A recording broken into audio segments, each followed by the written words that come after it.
Let's go! Now we'll be talking about parabolas. Recall from pre-calc 1, f of x is equal to ax squared plus bx plus c is the graph of a parabola. You can figure out where its x component and its y component is. In this form, it's going to be a negative b over 2a, comma f of negative b over 2a. However, if you can get it in this standard form right here, you can already assert that it's centered at h comma k. That means it'll be a parabola that opens up like this, since a is positive. It'll open up and it's centered, its vertex is at h comma k. Now, there's more information about parabolas. Notice that a parabola that opens to the right on the x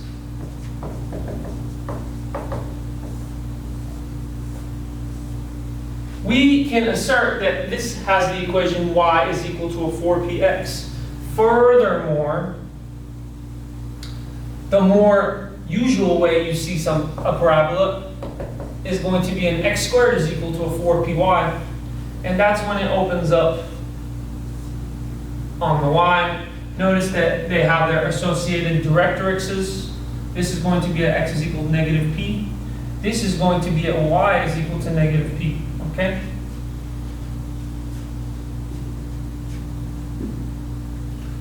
All right. The focus here is going to be located at p comma 0, and the focus here is going to be located at 0 comma p. All right. And what about these vertices here? What about those vertices? Where do you think those values are going to be at? Well, if you don't know, we will find out eventually. So let's take a look. Notice that these equations here have vertices at the origin. And let's actually just graph something. Let's graph something like y squared is equal to 12x.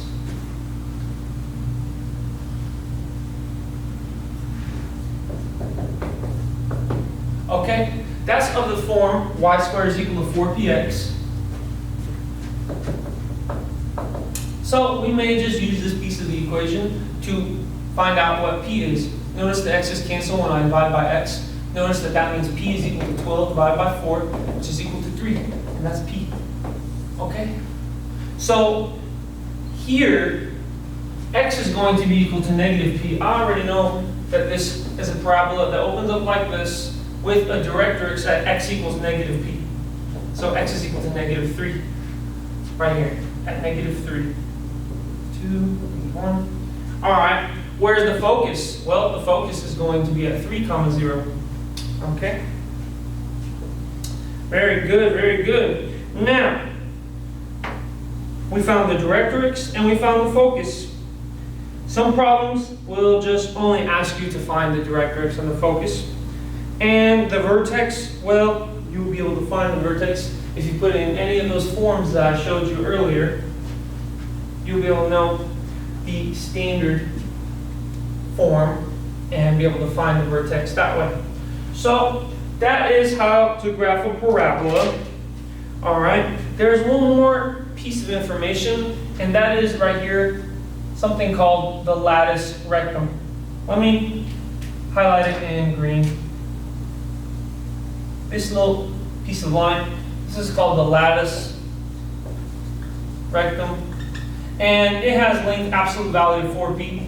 So this parabola that we solved for, the lattice rectum, this length, is the absolute value of 4p, but our p was 3. And so 4 times 3 is 12, and the absolute value of 12 is 12. So if they ask you what is the lattice rectum length, it is 12.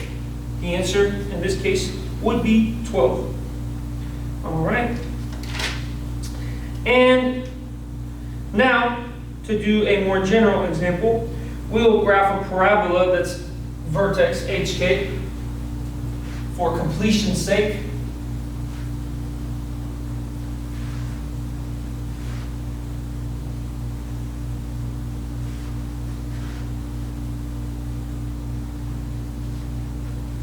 Let's say you have x minus 3 corn squared is equal to 8 times y plus 1. Notice that when we had our original x squared is equal to 4py, y squared is equal to 4px, this is when they're centered at the origin. We can phase shift them to be centered at hk.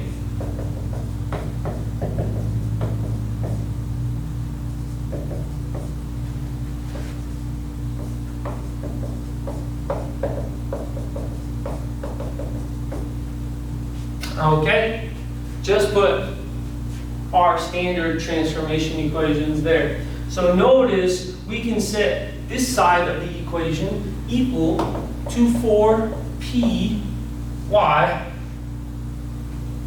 technically minus 1, because our k,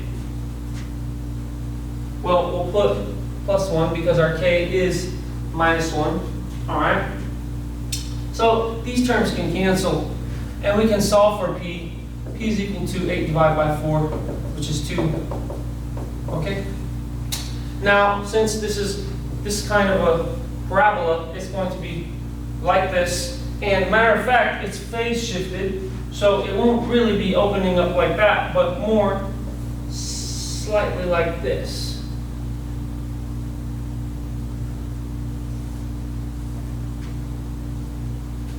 As you can see here.